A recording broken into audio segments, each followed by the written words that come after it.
இப்போ நம்ம பார்க்க போறது ஐபோருடைய குவாலிட்டி S999 கீபோர்டு பார்க்குறோம். இது வந்து ஒரு ப்ரீமியம் கீபோர்டு. என்ன உங்களுக்கு ஸ்பெஷல் ஃபீச்சர்ஸ் பார்த்தீங்கன்னா ஒரு ப்ளூடூத் ப்ளஸ் வந்து உங்களுக்கு வயர்லெஸ் இருக்கு. அடிஷனலா வந்து நீங்க வந்து ஒரு யூவி கீஸ் எல்லாமே UV design RGB with rechargeable பேட்டரிஸோ கொடுத்துருக்காங்க.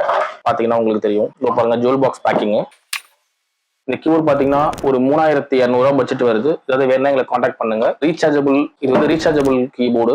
பேட்டரி போட தேவையில்ல, சார்ஜ் டேரக்ட்ல inbuilt battery model on off சுவிட்சோட உங்களுக்கு வருது. வயர்லெஸ்ஸாவும் யூஸ் பண்ணிக்கலாம், வயர்டாவும் யூஸ் பண்ணிக்கலாம், ப்ளூடூத்தாவும் யூஸ் பண்ணிக்கலாம். பிளஸ் ஆண்ட்ராய்டு, விண்டோஸ் பிளஸ் வந்து உங்களுக்கு வந்து மேக் மூணுத்துக்குமே சப்போர்ட் ஆகிற கீபோர்டு. பிரீமியம்ல RGB கீபோர்டு வித் லைட்டோட ரீசார்ஜபிள் வேணா எங்களை காண்டாக்ட் பண்ணுங்க. இது வந்து ஒரு பெஸ்ட் பிரீமியம் ப்ராடக்ட்.